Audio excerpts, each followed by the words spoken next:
me a little bit about how this event came about. Well, the Vietnam Helicopter Air Crewmen Association, they have an event. They have a reunion every year in a different city, different state. And this year they chose Indianapolis, so they're having their reunion down in Indianapolis. And they set up many months prior with us to come here and have a little mini get-together here at the Hangar Museum, and they bussed up a couple loads of guys, and a lot of them jumped in their own vehicles and came up. I think we had probably about 200 today, and they were all the real deal. They were the crew chiefs, the gunners, the mechanics, you know, the guys that kept these things flying, and the ones that were in the really deep shit. Yeah. And they came home. And I've seen a smile on every face and appreciation. And one gentleman says, what some of the memories you got? And he said, well, my most recent memory, the smell of the JP-4. Well, it's something they never forget, and they never forget the smell of the inside of the Huey, the electrical smell, because there's so much electrical, you know, in them.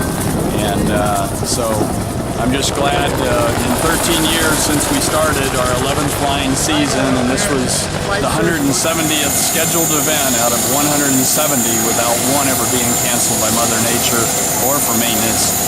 And I'm just glad, the dear Lord, there wouldn't have been any doubt in my mind that He, along with all those guys and gals above that had short lives, lived because they did as their forefathers did and you know, gave the ultimate sacrifice. You got to believe they're all up above, and all our friends and those that weren't in the military, but you know, want to see these aircraft do what they were supposed to do. We didn't know what they were supposed to do 13 years ago, and that is bring healing to those that need to remember and need to talk about what they couldn't talk about 40 years ago or 30 years ago or 20 years ago, and all the people that need an education in what these aircraft did initially in Vietnam and what 18-year-olds have been doing on these aircraft in the 70s, the 80s, the 90s, and still the brand new ones that are built for the Marine Corps today at 24 million. There's 18-year-olds making their history as we speak.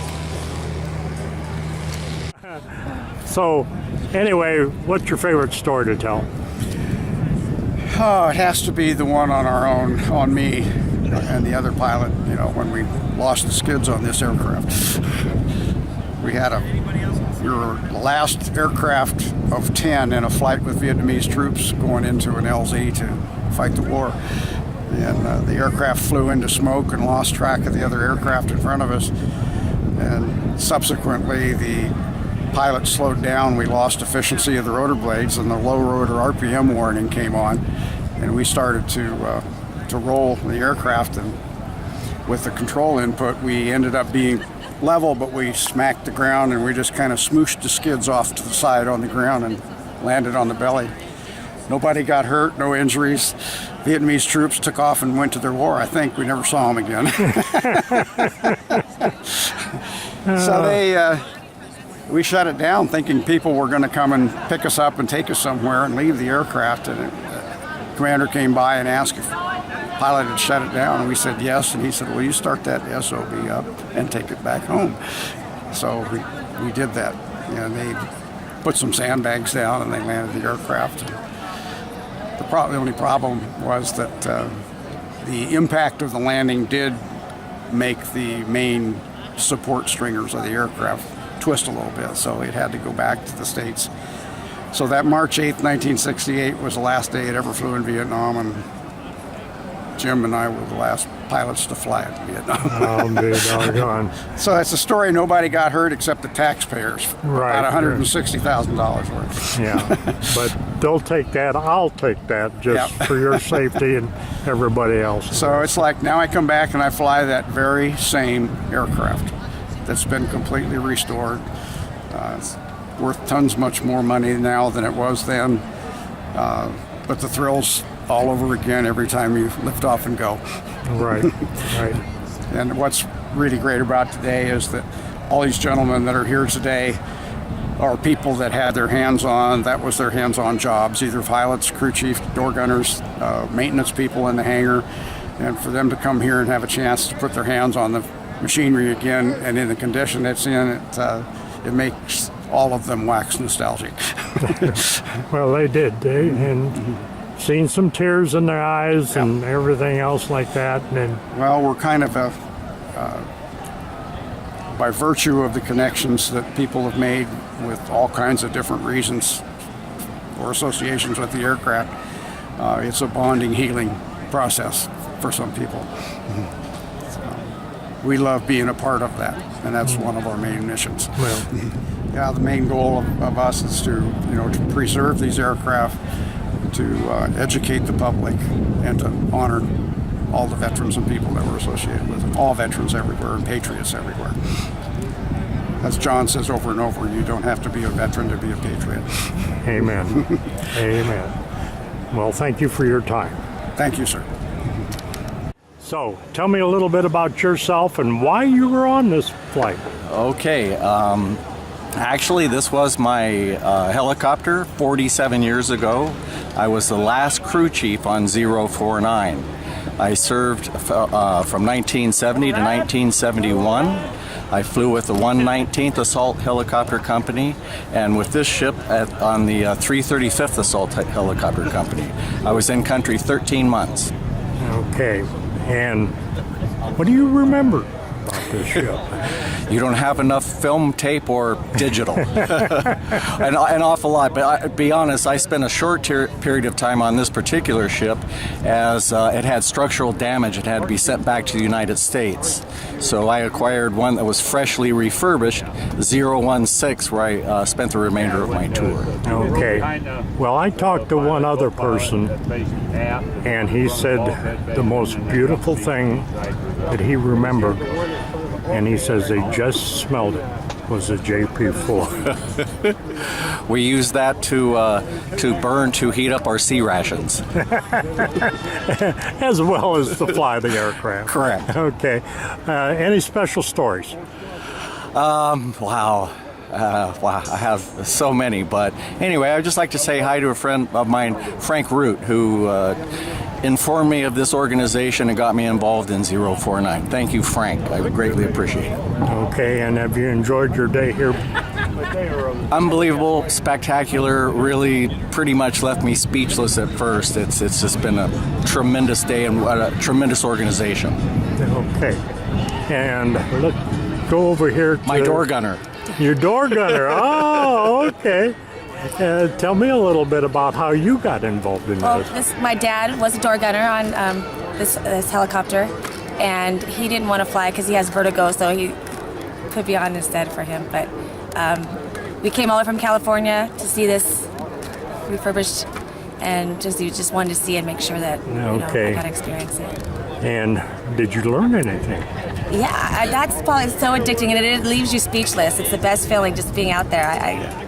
I can't even imagine going out there all day, spending the day out there. But yeah, it was great. It was the best. Okay. Well, is your dad here? He's actually behind you.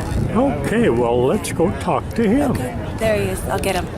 You let your daughter take your flight, but what were you on that aircraft? Door gunner. You were a door gunner back in 1967. Okay, and that was the only bird that you flew on? Right. And how many missions did you fly, do you know? Well, I got 18 air medals, but I only flew, that was for about 6 months. Okay, and what was one of the memorable moments that we were talking about? Well, mainly when I took these pictures here of Gary Kittle, my crew chief. That was up at Dock Toe when we lost one of our door gunners, John Bayram. Okay, let's take a look at those pictures. You guys on the bus that had no air? And that's him sitting there. Right. He passed away about 2 years ago. Okay. and the one here straight on. Right, just these two. Okay. And again, you said that was at Docto? Doctor LZ Pad, landing zone pad. Okay. It's a pretty big battle. We lost a lot of helicopters. Okay. And what was some of the good memories? Oh, just the camaraderie we had in the flight platoons. There were about 10 of us. Everybody got along real well. We had a lot of fun. Good times, bad times. Okay.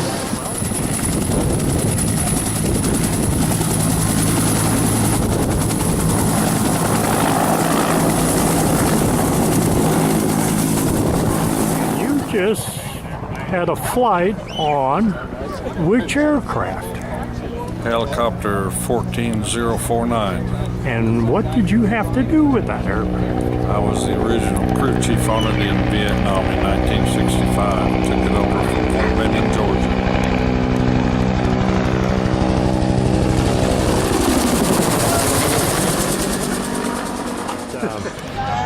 Tell me a little bit about your feelings right now. Very emotional. Very grateful that this group has gotten that airplane back to flying. It was, I spent many hours on it in Vietnam, Dragon Valley, Dak To, Kontum, Pleiku, Long Son, Tui Wa, many places we went with it. And how long were you over there, and how many days or years? Altogether, I was with that helicopter 9 months out of the first 13 months I was there. And I went back to Vietnam in '67 with the 2nd to 20th ARA Field Artillery for 7 more months. Repeat what that said. I like the smell of that JP4 again. Oh, okay. Spent so many hours with it. But it's something that brings back memories. Yep. Yeah, just like mother's cooking, or when you taste some of mother's cooking, that smell is just totally unique. So.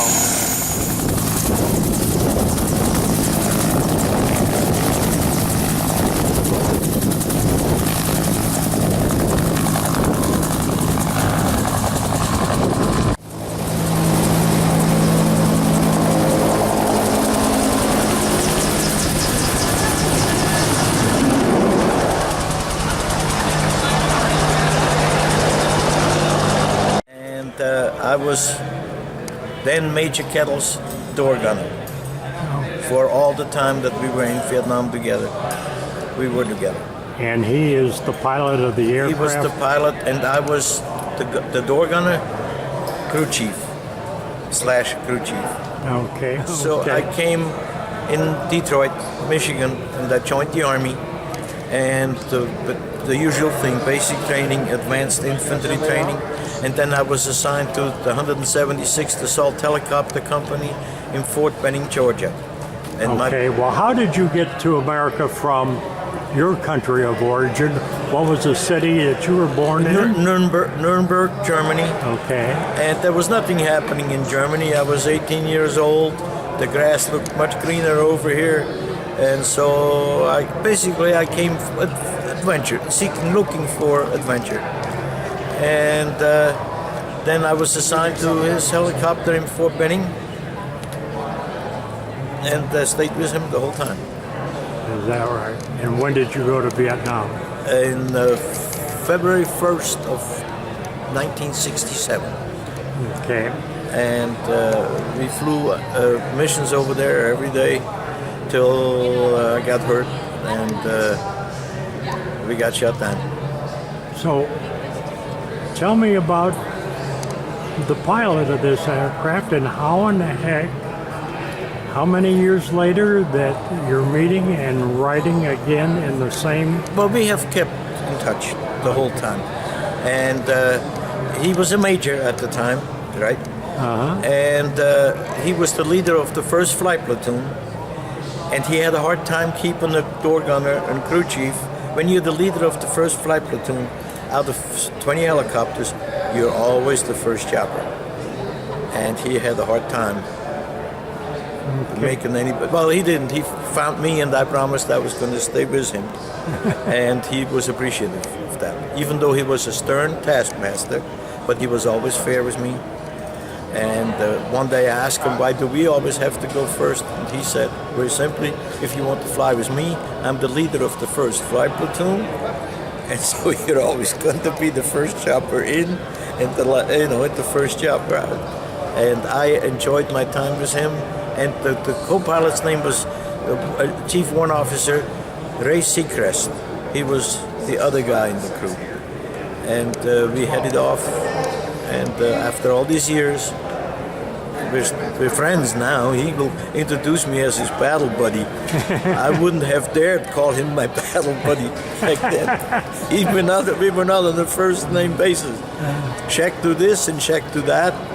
But he always let me know if I was a good soldier, and then I also was a good American and a good German. And I was always proud of him in Seacrest. And after all these years, I still am. He is, now I can call him my battle buddy, and he won't fight. And then, of course, he got the Medal of Honor last year, right? Well deserved. We flew for the 101st Airborne Division, and we inserted troops all day long. And then their general told us they were going to get overrun. They got to come back out of there. So we started what was hairier than insertions, was called extractions. We had to extract those guys from there. Right? Well, on the second extraction, I got messed up real. The arm, the leg, the chest, the arm. And he flew me to the hospital. And he got a different helicopter, a different crew, went right back out there and kept up the extractions, even though he had...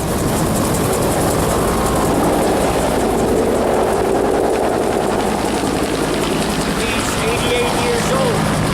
And you know, he's fine. 88 years old. Right. And last year we went to the White House together when he got his Medal of Honor, right? And we were in the Oval Office together. And you know how photographers do is... Oh yeah, just click. Together. Yeah. I couldn't get out of my own way. Somebody lifts my chair up and moves me in, and I turn around. Guess who it was? The President of the United States. Is that right? Hey, I don't care if you like the man or not. You respect the office. Well, no. I actually liked the guy before that. Oh. Then when I said, Mr. President, please don't do that. He says, it's the least I can do for you, son. And then And this was President... Obama. Okay. And he pushed me around the White House in my wheelchair. And I kept saying, Mr. President, there's Marine soldiers, let them push, right? He says, no, I'm going to push. Because I was his buddy, right? You know. And there's pictures on the computer of him and I and Obama in the Oval Office together. And that's obviously, back on my own shoulder, he thought enough of me to insist that I go to the White House with him, right? Including everybody else in the company that wanted to come. That's right. Beside the point. Anybody in the 176th Assault Helicopter who wanted to come to the White House with him was also invited. And that was basically, my wife was with me too. That was the high point of our life. I know a lot of... And what happened to our subjects here? Oh, they had a good time, I think. Did you have a good time? Yes. Oh, okay. And what had just happened with you guys? We went on a helicopter ride and had the greatest time with our lives. You did. And was it fun? Yes. Yeah. Maybe you want to grow up and fly one. No. No, when you grow up, you I don't... probably crashed it. Yeah, well, they'll train you. Oh, yeah. No, there you go. Definitely. When I was how old? 8. 8 years old. And why did you get a chance to ride on this? Because my uncle's in Vietnam. Because your uncle, huh? Is there, all right. And how about you? Why did you get to ride on it? Because my grandpa is also in Vietnam. Ah, okay. So, what do you remember about the flight? He banked it and we went over and took it straight at the ground. Is that right? But why didn't you? And you want to thank somebody, don't you? My grandpa. All righty. Thank you. Thank you, guys. Appreciate it.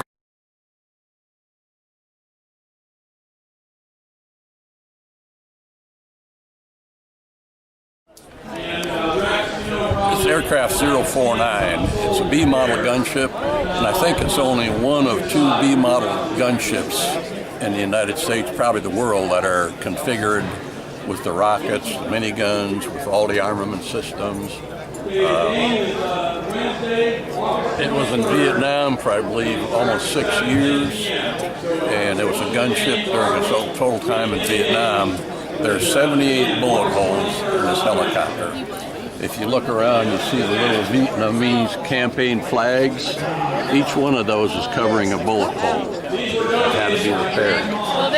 This is a Vietnamese campaign ribbon, and what it is, it's put it on, each one of these on the aircraft is covering a bullet hole. There were 78 of them on here. The aircraft was shot 78 times, 78 different bullet holes in it, and it was patched, officially repaired. And then our maintenance director came up with the idea of putting this on so people could recognize work. Because people always say, "Have done any bullet holes?" Well, now they can look and see where they're all at. And you're going to be on this aircraft today? Yes, we're going to fly this in a little bit here as soon as the auction is done. That's a fundraiser for everything goes to supporting and flying these aircraft. And then we're going to do a combat reenactment here in just a little while. So is Johnny Walker going to be the one flying this one? Yeah, Johnny and I will be flying this one. Okay. There's some guys in the hangar now that did fly this helicopter in Vietnam. I don't know if we have any pilots, but we do have 3 or 4 crew chiefs that crewed this helicopter in Vietnam. So this aircraft here was used, or helicopter was used for support when they went and did rescue missions? Well, it was an attack helicopter, right. What it is. And it was used strictly for, if they were going in to an LZ, a lift, they would shoot up the LZ before the slicks would land, or if guys on the ground got in trouble, they would crawl the gunships out, and they would shoot to support the guys on the ground. All right. So in the reenactment today, how many crew members will be on this? There'll be 4 crew members on this: pilot, co-pilot, crew chief, and a gunner. Okay. Is that how it was? The normal was configuration. Just one gunner? Yeah. Well, the crew chief acts as a gunner also. Okay. They have an M60. They would be free floating on the side. Okay. And they could shoot up to the side. The pilot and the co-pilot would shoot all the armament that's on the wing. But the crew chief and the gunner would take care of if there was a jam or something. Mm-hmm. They could get up there and take care of it in the air. All right. What can you tell me about this aircraft here? It's a UH-1. It's a troop carrier configuration. It had a lot of history. It was a medical evacuation mission aircraft. It was a troop carrier. When I last flew it flew its last mission, and we damaged the aircraft, so it went back to the States for repair. But we were doing a troop lift mission at that time. So it's a workhorse. Good deal to fly it. Oh, it's wonderful. Yeah. Especially today, it'll cool off real good when the wind starts coming through. So what's neat about today is that it'll give all the people here a little kind of a Hollywood look at a mini battle. What it was like. And how the aircraft coordinate with each other. Nice. A scout bird looks for the enemy. A troop insertion that'll come out of this aircraft that'll combat the enemy on the ground. And then a medical evacuation, which will come in and pick up the wounded pilot, trapped pilot, and haul him off to safety. And then we come back in and pick up the troops, and we're gone. All right. So it works out pretty good. How many will you have in this when you fly it today? How many? Yeah, how many crew member? We'll have a pilot, co-pilot, crew chief, and a door gunner. So there'll be 4 crew members, and then we'll pick up 6 troops. The other aircraft will just have 4 crew, and then the small bird it'll have a guy leaning out the window with an M16, and a pilot, and maybe a crew chief in the back seat. So this one here is mostly just to pick up troops. It wasn't necessarily a medical. Right. And there's another medical. 049 is a Bravo model Huey, and it has machine guns and rockets on the side of it, and it's strictly an armed support. To protect you when you were... He would be protecting us doing our mission. When we get close to the ground, he would be strafing the enemy or keep his head down. All right. Well, thank you for your time. Yep, thank you. Come on out.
What do you think of the reenactment? That was fantastic.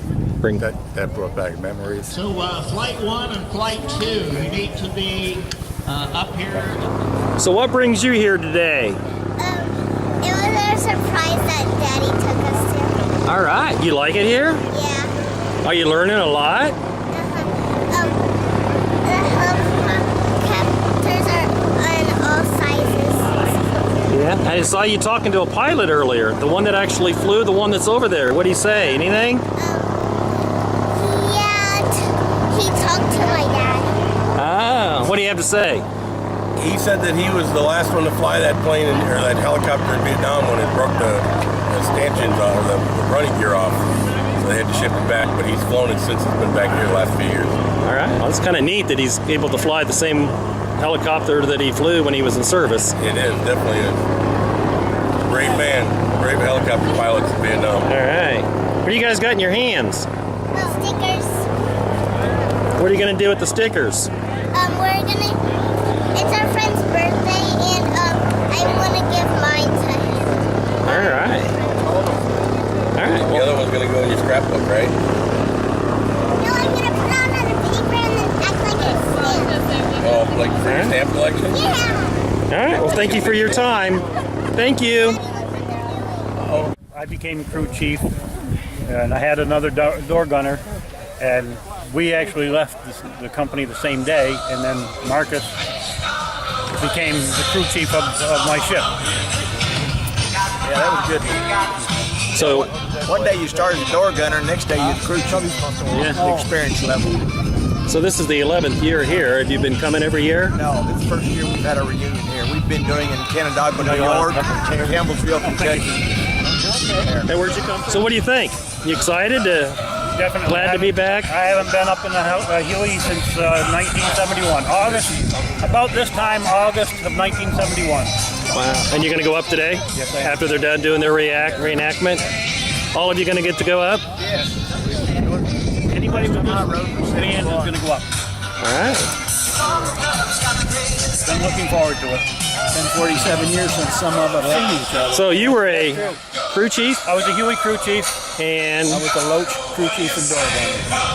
I was the Huey crew chief. Okay. And door gunner. All right. You were the last unit to go together. It was like in 1966, I think it was. They were all drafted together, trained together, and served together in Vietnam. That was an infantry unit. So how'd that work again? Well, when we were there, you would go in, they would already be there, and maybe one or two people would come in the unit at a time. And we'd rotate out like that. In today's Army, everybody goes to the unit and comes back to the unit. Right. But we went as separate, single people and come back and, We went over. So you weren't always working with the same people all the time. Well, when we were there, we were working mostly with, but there would be a constant rotation out because somebody would come in, like I came in August of 1970, and by the time I come around the next year, I was ready to rotate out, so somebody is there to replace me. I got there in January, and I was there when he was. So, a little training from them that's already there on the ground. Give some additional training, so we just mingled in together. Can I get your... On this particular day, on this particular time, how you doing? Was he like that? He hasn't changed a bit. And you were their platoon leader? Platoon sergeant. Sergeant, okay, all right. And you are? I got a local YouTube channel here in Miami County. So I thought this was kind of neat. So I just do positive news stories. So, Okay. So where are you from? Well, I'm not positive at all.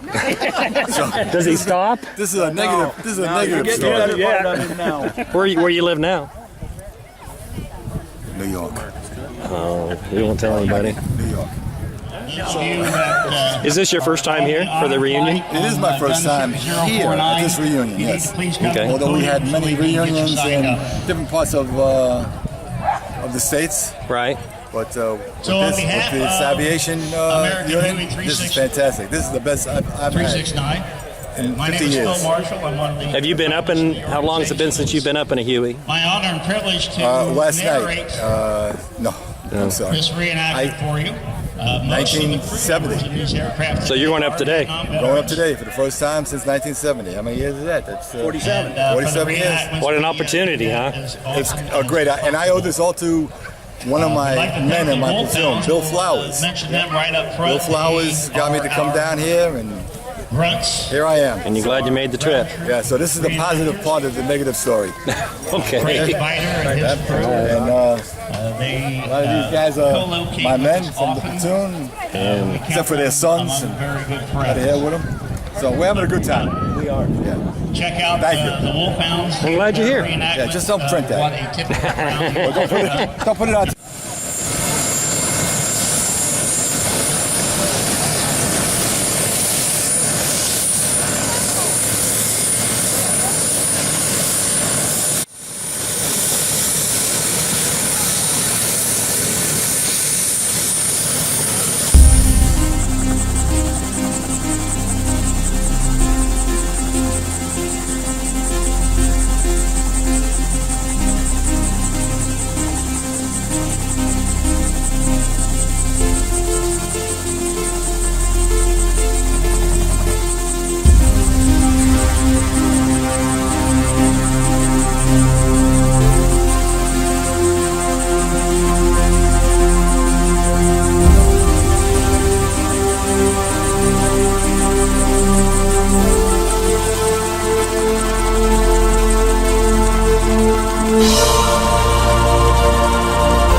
So what was it like? You went up, and what was it like?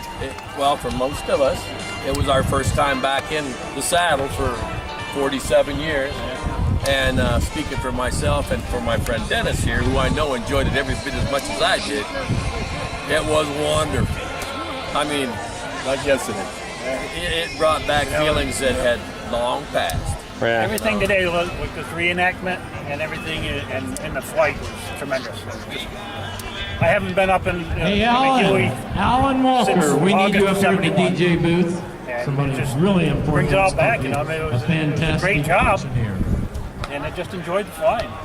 Give me an opportunity for the reenactment to see what happened daily, probably, in a country that I didn't even know anything about when I was 8 years old. Those rescues were never quite that organized. Yeah. They were a lot more chaotic for the most part. Right. And the dog wasn't as scared. Yeah. But they did have the dogs back then? Oh, they had a dog. That one was really scared. Yeah. And it wasn't always out on flat land either. No. Well, the area we were in was mountains. You know, from the coast in for about 10 miles was all rolling hills, and then from there it was all mountains. Clear to Laos. Have any of you been back? Not yet. Okay. We have a member that's here that has been back, but none of us have been back. Been back. Doc Lowry. So this has been a great opportunity for you guys, and what they do is I think they provide this throughout different locations, don't they? They do travel to different events. I'm not sure their schedule, but Bill Flowers, one of the members here, was also in our company. And he put this all together, made sure. We have a reunion every year, try to. And this year he tried to make sure we came to this event, and I'm really glad we did. All right. Yeah, this was a godsend. We have to have us come down here and get back on a Huey. We also had 16 loaches assigned to our company, and four Hueys. And today was just awesome. Yeah. Awesome day. There's no words. There's no words to explain. I mean, for any of us that haven't been up for 46 years, 47 years, I mean, what can you say? I mean, I've been looking forward to it since I decided to come. I mean, I've always wanted to go back up and fly again, but I just really haven't had the opportunity, and I haven't really had the initiative to go out to do so. But this time I made the effort to get here to do it. All right. I really look forward to doing it. Well, I'm glad you made it. Well, thank you. And thank you for your time, and thank you for your service. I'm sure it was emotional too, huh? Yeah. Took me back to December 71, that last flight. All right. Thank you. Very awesome. All right. Thank you. Thank you.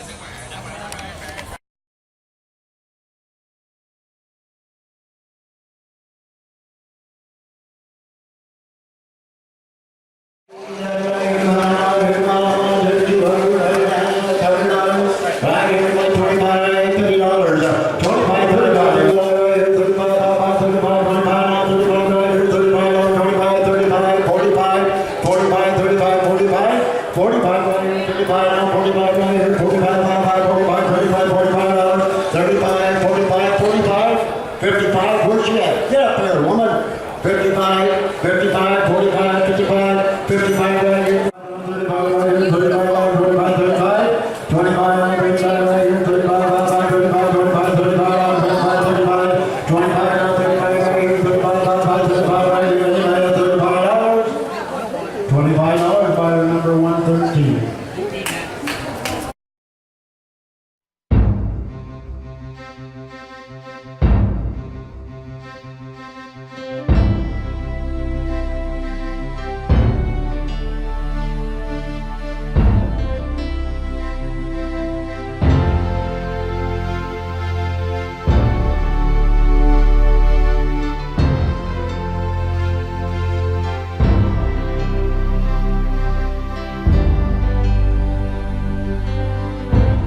name's John Walker. I'm president, co-founder with my brother Alan and my wife Kay Walker of American Huey 369 organization.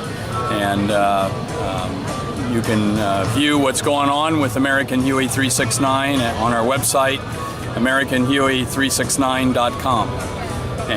Or you can come out from April 1st through October 31st and visit the aircraft here at the Hangar Museum at Miami County Air Service here on Grissom. And we're here 9 to 4 Monday through Friday, 9 to 3 on Saturday, unless we're at a scheduled event. And you can view our scheduled events on our webpage, on our website, on the event page. But if we're at an event, which we have 15 this year, the museum will be closed. And there's no charge, but you're welcome to make a donation.